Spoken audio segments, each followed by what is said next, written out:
Stop. Yeah. Hi, it's Charlotte Pierce. I'm the president of Independent Publishers of New England and producer of IPNE Office Hours. IPNE is the acronym for Independent Publishers of New England, which I didn't mean to say stick out my tongue, but it's so early I can't say that very fast. Anyway, we are here with a couple of members, and I think David's a member. I'm not sure. I'm not. You know, I just took the opportunity to pop in because I've actually never met you face to face. Right. And what's your last name? Kutcher. Kutcher. Yes. Yes. Now how? I'm in the western part of your state, so. Okay. And are you from my Google Plus life, or? I'm in your Google Plus life. Yeah. Cool. Well, are you a publisher or marketing person? I help lots of publishers actually and marketers. So I figured I'd pop in and chat. This is great. This is exactly what this is supposed to be. It's, you know, kind of a low stress way to get a regular place to talk about publishing, and book marketing is a big topic for people.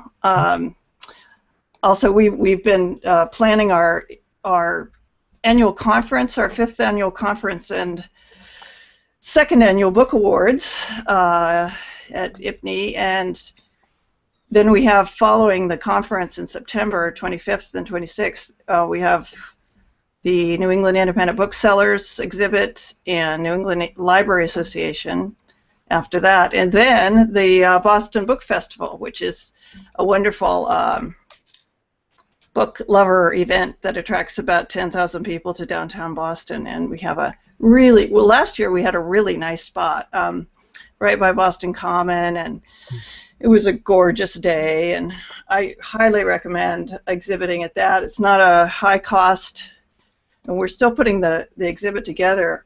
I'm going to put this out right now, but our publisher, or not, our event coordinator for the Boston Book Festival had to resign from her post. She's still going to be helping, but in the day of the show, but she can't coordinate it, so we're looking for a coordinator. Coordinating one of these book events helps you connect directly with people, and the Boston Book Festival is an incredibly good place to be if you're a publisher or solo publisher or small publisher. So anyway, that's me, and that's IPNE, and Grace, why don't you excuse me, introduce yourself, and you know, if there's something you want to talk about today, I'd be happy to do that. Sure. My name's Grace Stevens. I'm a first-time author. I published a book in January called No Maybe Yes, Living My Truth. It's a memoir. I'm trying to get it to appear in lots of places and get people to buy it. I've been doing a lot of, I think it's a lot of interviews lately that have been popping up on radio, a couple of TV gigs, looking for more, trying to figure out how to go from nothing to maybe something. Yeah, what are some of the places you've been talking? You have more great opportunities than like most anyone I've seen lately. So. I think timing is right around that. Yeah, so I was. Today is Thursday, so Saturday. Where am I? You still there? Yeah. Oh, you just brought up me.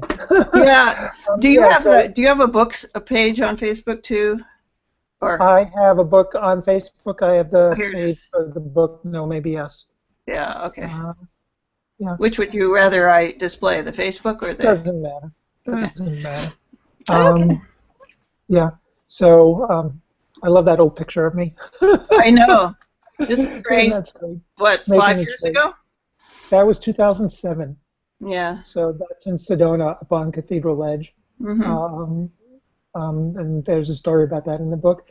So recently, last Saturday night, I was on Boston local radio, Talk with Friends. It was Pillow Talk. So it was an hour interview That will be rerun this Saturday morning, July 4th at 7 a.m. The links are up on my website, which is www.graceandstevens.com. With that interview yesterday on Huffington Post, Dr. Tammy Nelson, who is a pretty world-renowned sexologist, did an interview with me and posted on Huffington Post. So an interview with Grace talking about transgender rights and the Supreme Court decisions on marriage equality. I have another interview coming up from a editor in Chicago on something called Op-Ed News. So that's in process right now. I think it'll probably take a month to get that one going. So that's another vehicle that's there. I've been on Channel 5 Boston News a few times. I did a nice interview up in Maine on BSTV. So it's nice that I'm getting random calls, getting out there. I think with Francesca, we left it open. There's possibly another hour we can do because she still didn't fully get the whole gender story. Yeah, Francesca is a radio personality, I understand. She's a radio personality. She's on WMEX AM. She's been around for years on a radio show called Talk with Francesca about relationships. So it was kind of real interesting. Yeah, cool. And I'm trying to build up a speaking business, which is slow, hoping to get into college speaking. So it's really, there's the links to everything that they're there. Okay, so you could do a good job of putting everything up right away. Yeah, I have that capability to mess around with it. Some of the graphics is really challenging for me to do, but it doesn't look bad. I mean, as self-published author websites go, it's really and not. if you go to the Grace's blog page up there on the menu bar. Yep. Okay, so every week when I update my Huffington Post blog, so there are hot links to those. So since that started in February, I'm blogging every week, and right now Well, why don't you? Did you ever make maybe David could weigh in on how to get speaking engagements as an author in this kind of a situation. So that was actually, half of my question was going to be, I've gotten quite a few inquiries from independent authors who are looking to create their own websites and get started with their own websites because they realize that in order to get things like speaking engagements and everything else, they need to have a website that captures, that speaks to their audience, that says, oh, here I am, these are the books I published, this is my blog, get in contact with me. But what's interesting is that the moment I give them a quote, they're like, oh, well, no, I was expecting to pay very, very, very minimal, bottom of the barrel, minimal amounts. So it's interesting that they both understand the importance of a website for their brand and brand marketing, but at the same time don't, in my opinion, understand the importance of having a well-structured, targeted, clean, professional website. It's like there's a balancing act. Where's the value and how much value is in it? And how much do you have? What resources do you have to? Yeah, and whether the return on investment. If you put more money into your website, will that yield you results? And what kind of results? Especially I just wondered. I'll go ahead. I can't remember my thought. Typical. Oh no, that was more of a question. That was a question to you guys. How much? I find it interesting that self-published authors have to be authors and marketers. I think that's totally true. And the website that you see now is actually 2.0. So a year ago, before I had the book, I wanted to do speaking and consulting business, but I didn't have any concept or way to get people to drive to the website. Now, this year, one with the book, but certainly with blogging weekly on Huffington Post, I do have a platform now. And last year when I wrote the book and tried to find an agent and stuff, everything is about platform. and I didn't have a platform. Now I have a platform worldwide. I get emails worldwide. So, you know, I don't really track the statistics of who comes to my website and where they go, but I push things out into Facebook, I push things out into LinkedIn, into lots of different groups out there. I do get read. I get emails worldwide of how important what I write is to people. Yeah, I That read does it not every convert day. into, Every time you put yeah, one out, I read the whole thing, and that's saying a lot for me. right. Thank you so much. And what it doesn't do, I have not yet figured out how to convert that into speaking gigs where, you know, I believe that's where the money is. Or for me, you know, giving this background and being transgender and having a memoir that's transgender, but it's much more than being transgender. Chasing the gender story is, can I get picked up by somebody national to take the leap to actually make books sell, or even at some point find an agent and a publisher who will say, you know, I'm the next important voice in that community. So, you know, it's a desire, it's a dream. I'm doing the pieces that I know how to do there.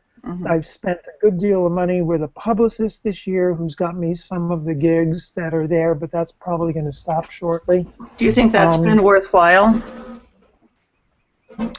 You know, dollar for dollar, I would say, you know, it hasn't turned into book sales or it hasn't turned into revenue. Yeah.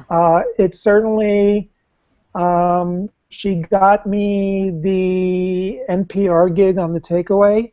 She got me the first gig on Channel 5 that started everything off, which I wouldn't have got myself. Lately, Tammy Nelson, Francesca were networks. The Chicago is networked. But what do you mean by suggested me into Huffington Post, and that bang when happened. What do you mean by networked? It was other people and other friends.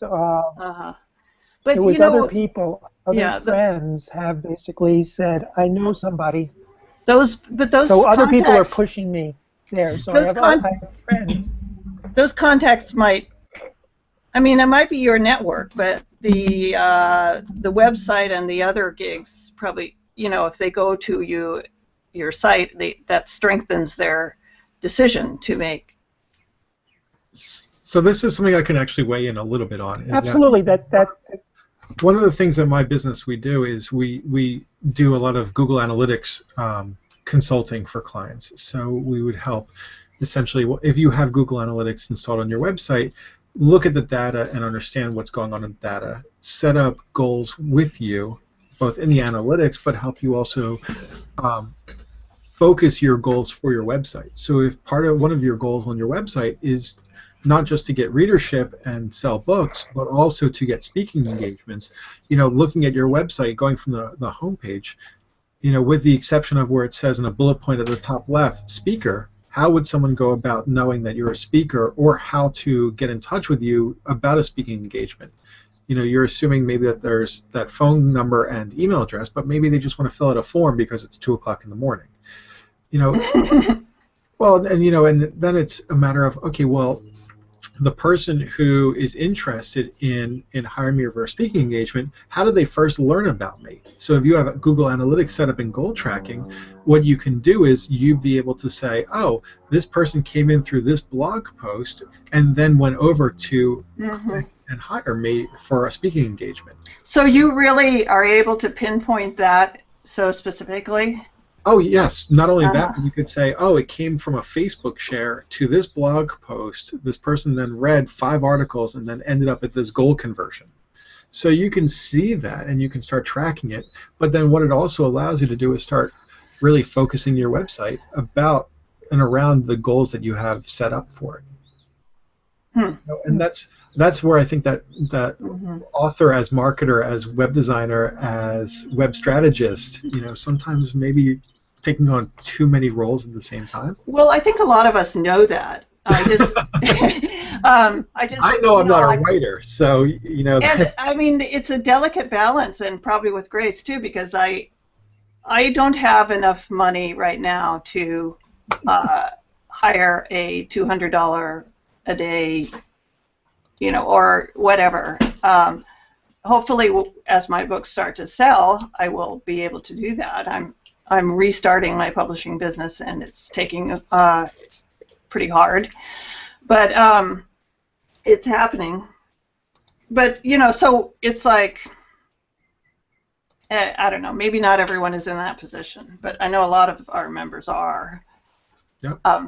It's one of those little chicken and egg problems of you need to have money to make money, or verse. No, and I could probably dedicate some, a couple $1,000s into this type of effort, but I feel like my website isn't ready yet to take advantage of that. If I hired somebody to do it, it would just take that whole $2,000, and I got 4 books going right now. I don't know.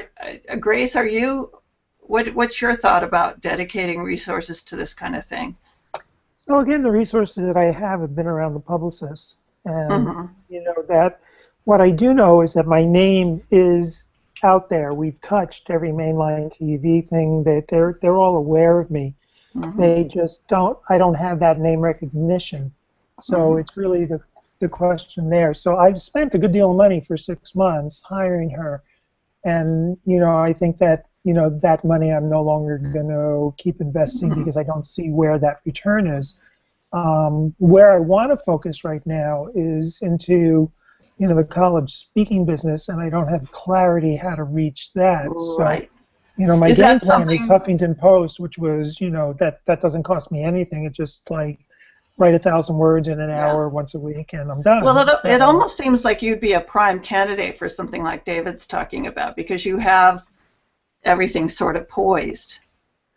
I still don't quite know.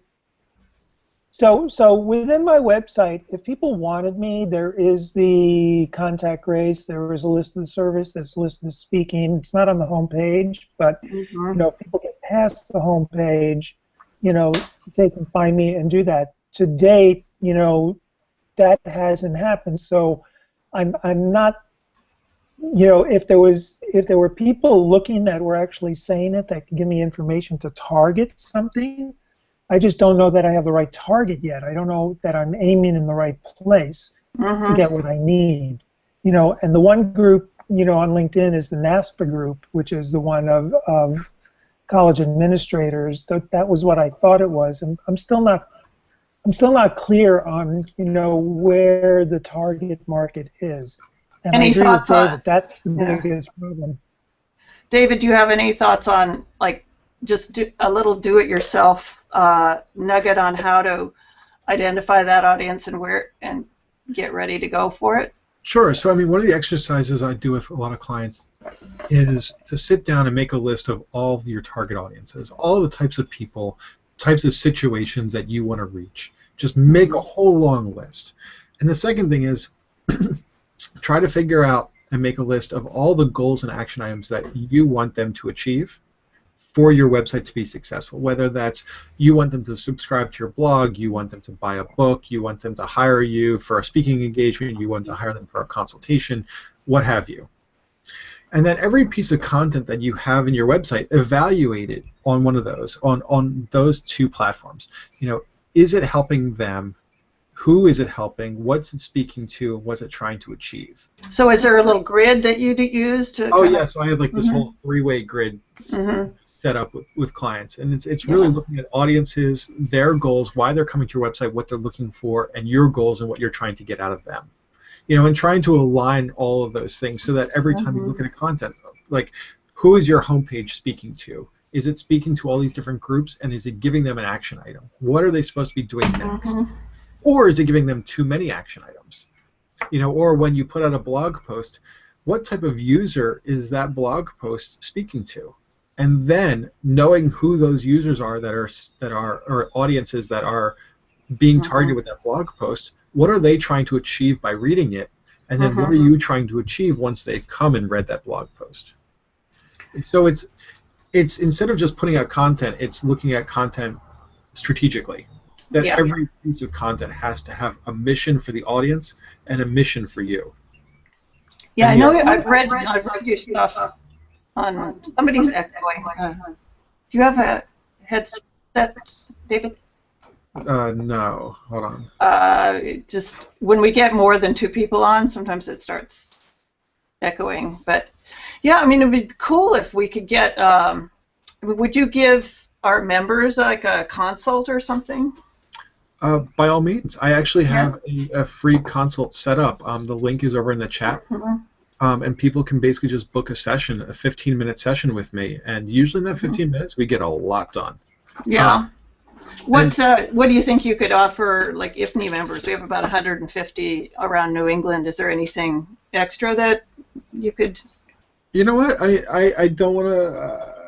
Or you could think selling. about it. I love selling, but honestly, I just popped into chat. Yeah. No. Honestly, that free 15-minute session that I've linked Mm-hmm. over inside. I mean, you'll see from the reviews. I mean, people find it amazing what we can do in 15 minutes. Cool. A lot we can go through, and I love independent authors. I love the idea that you're putting out a book and then going, here, world, like read the thing that I have created.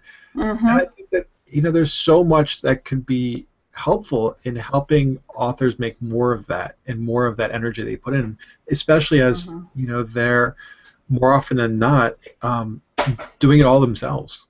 Yeah, I'd like to get I'd almost like to do a book about independent publishing with our, members sort of cooperatively contributing. But I'd like to get the 2 or 3 things. One of them is book quality. Make it as good as a traditionally published book. How to do that. And then the other is the second one is this, evaluating just strategic content development and marketing. And I don't know what the other one is, but just a kind of a few simple principles and really make progress with our members on that. So we have some that know how to do it. Like, if I designed a book, it wouldn't look quite right, so I get someone to do it for me. I can do the rough thing, but I get someone to do it for me. And I'm kind of almost there on the marketing stuff. I do a lot of different things, so my message is pretty diverse out there, and I think that maybe doesn't serve my publishing quite as well as just me as a person. Grace, were you going to say something? No, I'm Okay. I'm sorry. Yeah, no, that's okay. If you are looking at the camera in a Hangout, yeah, exactly. See where I'm looking at the camera, and now I'm looking at myself, and now I'm looking at my other monitor. Right. It's cool. I mean, it's really unnatural to do that, but if you look at the camera, what's really interesting is the camera's in my Mac, and right next to my Mac over here is your monitor. Display, right? So I'm normally operating out of my large display, so you get the profile here, and it looks like I'm not paying much attention to you. So then when I look here, I'm starting to look down at the picture of me down in the corner. I know. I do the same thing. I do the same thing. It's like, or half the time in these Hangouts when I'm producing them, I'm looking at the screen share that I want to do. Right. But anyway, Bruce Jones, hi. How are you doing?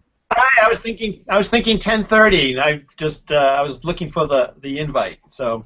Oh, I'm sorry. I realized that everywhere else it said 10, and I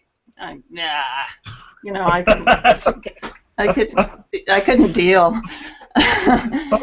I was out on the rowing on the Charles, and I just, I didn't get to my promo quick enough. But you want to introduce yourself before we go off the air? Sorry? Go ahead.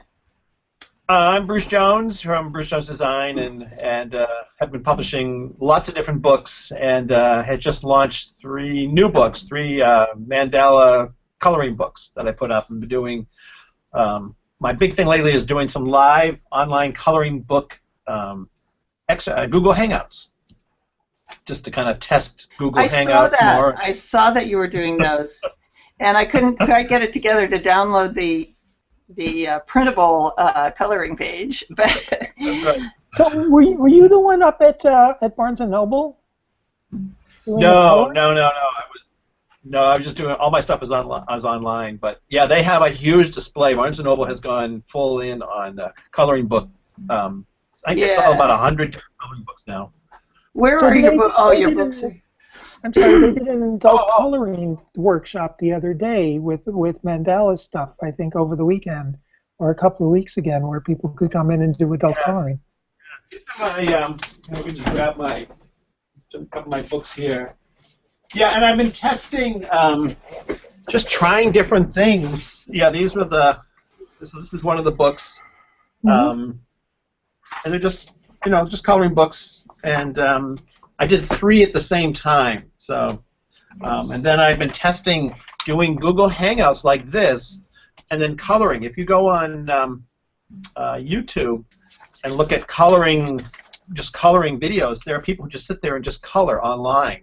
So looking as a way of marketing the books to just run there's a lot of my books there. That's You've done a lot of them.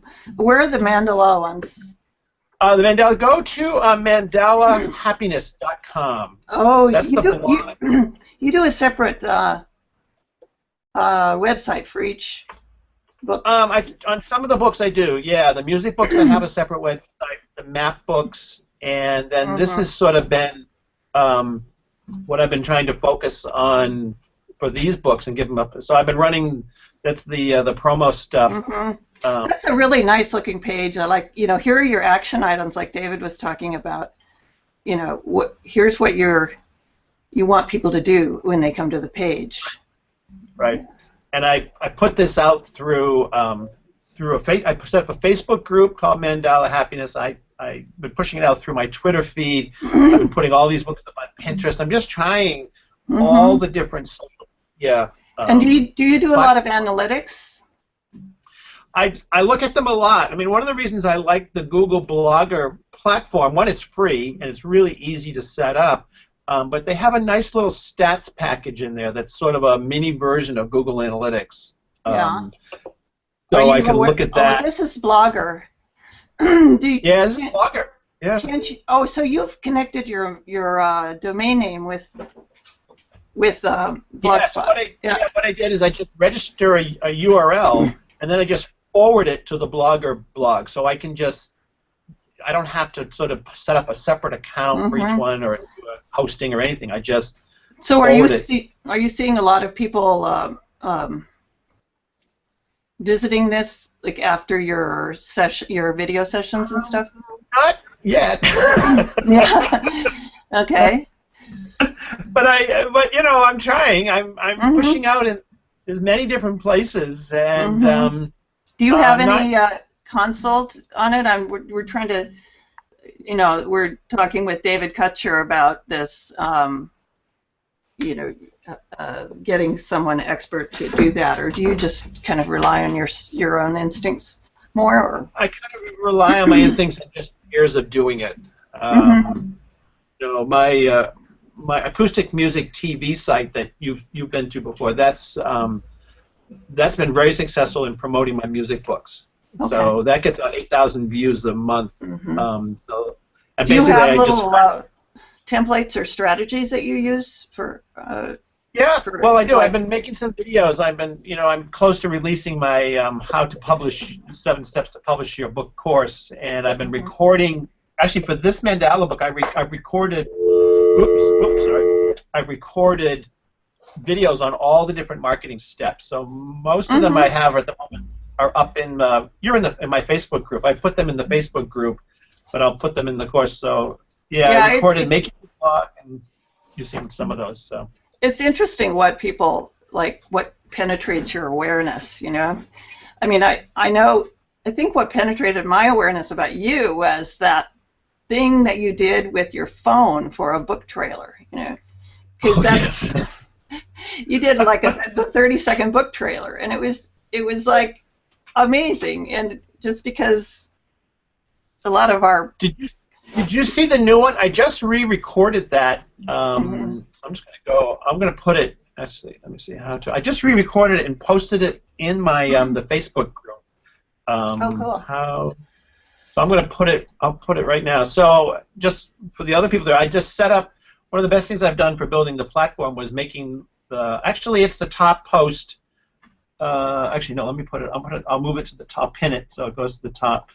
How to make a book announcement. Here it is. Book announcement video. So I set up a Facebook group. I'm going to pin this post called "How to Publish Your Book," which anybody can. I think you're in there. And I've been posting videos about the marketing of these mandala books.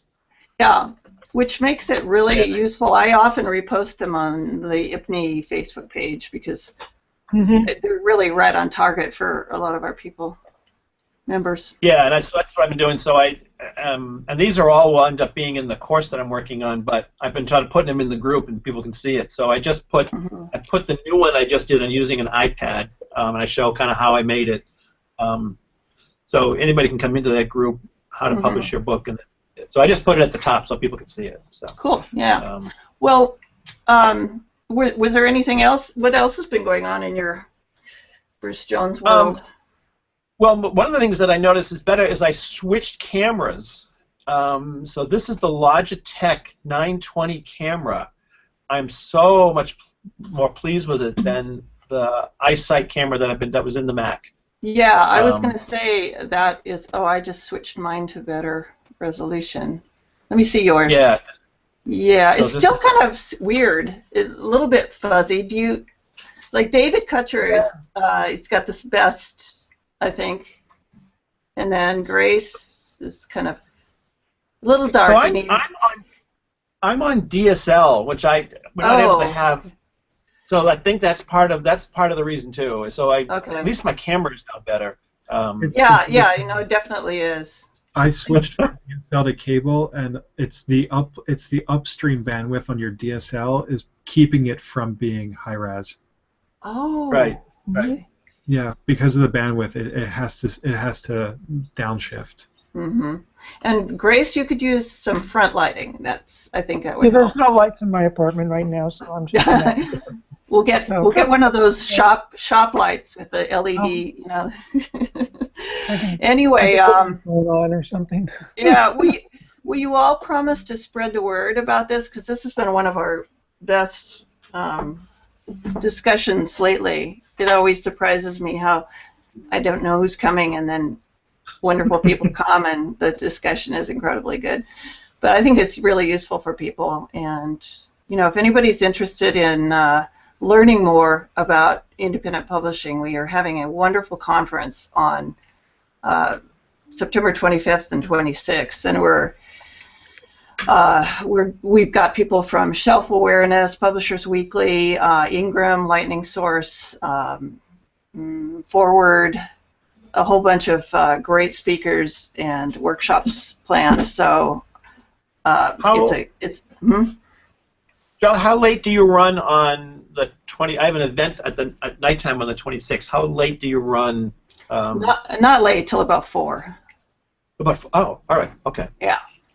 It's Friday's the later night, and it's going to be the book awards are going to be that. This is our 5th annual conference, and this is our 2nd book awards.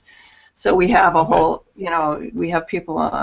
The award winners are posted on our website from last year. There's quite a few categories too, so there's a good chance. If you got a good book, there's a good chance of winning. But I think that is really helpful. If you win, if you're a finalist, you get a sticker, and then for your books to sell and your books and put on your website. And then the conference itself, I wouldn't miss it myself. Even though I am the president, I just really get a lot out of mixing and mingling with people. And go ahead. Yeah, no, I'm just saying, seeing what they're doing. So, and is it in Portsmouth, or where is it at? It's in Portsmouth, New Hampshire. Yeah, let me see if I can. There are a few hotel rooms. They're starting to get booked up. and then we have these, like I said in the early part of the session, we have these exhibit opportunities afterwards. So the booksellers, New England booksellers, librarians, and then the Boston Book Festival. So, Okay. yeah. So it's at the Sheraton, Portsmouth, and it's going to be great. It's going to be our best ever, I think. There's our, and then you get, if you get an award, you get put on this page with live links, and we'll figure out some other ways to. And if you're not a member of IPNE, you get a year's subscription or a membership with your enrollment in the conference. So Okay. And that's a significant discount. So, okay. Anything else, David? You want to pipe in here? Oh no, I was just going to say, if anyone's interested in the analytics, I actually can't post the link on the event for some reason, but I'm happy to help. And maybe you need to RSVP. might be it. And Bruce, glad to hear you're on Blogger. I'm actually a Blogger top contributor, and lots of our client sites are built on Blogger, so good for you. Yeah, no, I like it. I mean, I have a WordPress from the main one, but I have a lot of Blogger ones, and I try to tell people to go there. It's free, it's easy, and Google loves them. Yeah, and it gets back to what we were saying originally. I'd love to see, people spending less time doing things that they don't need to do, like managing a WordPress website that's overly complex. Instead you can get on Blogger and you can do what you do best, which is write and create content. And that's the beauty of a Blogger platform. Just a word of caution, though, those stats are not good stats. Use analytics instead. But that's a whole side. But it gives you some sense of what people are looking at. It gives you a little sense. So, better than nothing. That's true. Yep. Yeah. I think that was a great statement, David.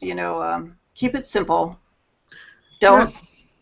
Focus on what you do best, which is creating content. And I posted this last night because someone asked me, what are your top suggestions for new bloggers whatever, authors, what have you. And the whole thing is, from a technology perspective, it shouldn't get in the way of you being able to do what you do best easily and effectively. And your website shouldn't be overly complex. It shouldn't make it more difficult to do what you do best. And I like what Bruce does with the different books and series, because I tend to want to put everything on my one website so that I keep it like in one place and I don't get confused. But that's not always the smart thing to do, I guess. Yeah, you kind of drive everything into it. The other thing that, David, I would just add to the thing that I tell people when I'm sort of working with authors and people blogging is hitting the publishing button. Just hitting the publish button is one of the most significant things you can do.